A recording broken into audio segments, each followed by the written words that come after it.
Hi everyone. I've got another try this at home teaching tip for you today. And this one focuses on the way you communicate with your private students. I've had so many teachers who study with me and who take my training say, it's just so hard to know what my students are experiencing. And to that I say, you got to ask them.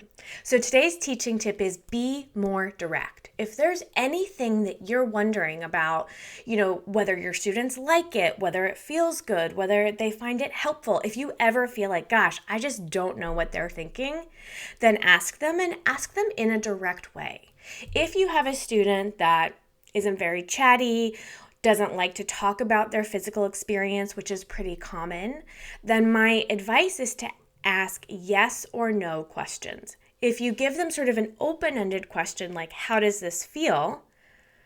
It's very likely that you don't get much information back. Maybe you get, it feels fine. And I'll add too that a lot of people think that talking about their physical experience, especially if it's anything that's uncomfortable or challenging, is complaining. And some people really don't feel comfortable complaining. I've had a lot of students that I've had to train to understand that them being in dialogue with me, describing their experience, is never seen as complaining, but it's always seen as giving me more data and more information, so I'm able to adjust the way we're doing the pose, the way we're doing the movement practice, so that it's more beneficial for them. So be more direct. Ask more direct questions, and specifically ask questions that only have the answer yes or no. So you can point to a place in their body. Do you feel it here? And then if you have someone that is starting to be more sensitive to their physical experiences, you can ask them questions like, does it feel like a pinch or does it feel like a nice big broad muscle stretch?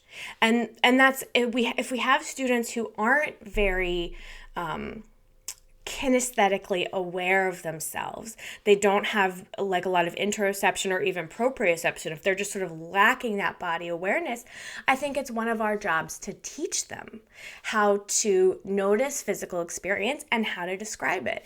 And so saying to them, do you feel it here? Yes or no?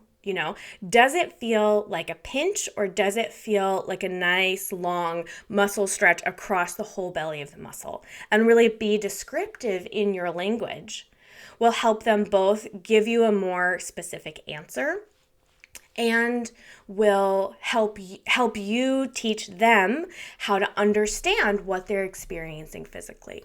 So that goes for the sort of minutia of like, how does this joint feel in this pose?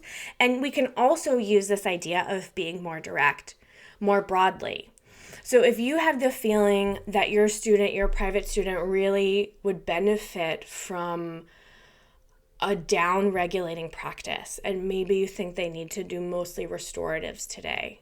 But as you get them set up in the first session, they seem fidgety or in the first pose, they seem fidgety or uncomfortable, and you're going down a self-doubt spiral of like, maybe this was the wrong direction to go, maybe I'm really not able to help them. Don't do that. Don't go down that self-doubt spiral wondering whether or not your idea is working. Just ask them. Say to them. And I really find this very helpful because the most important thing with your private students is that you get them engaged in their practice.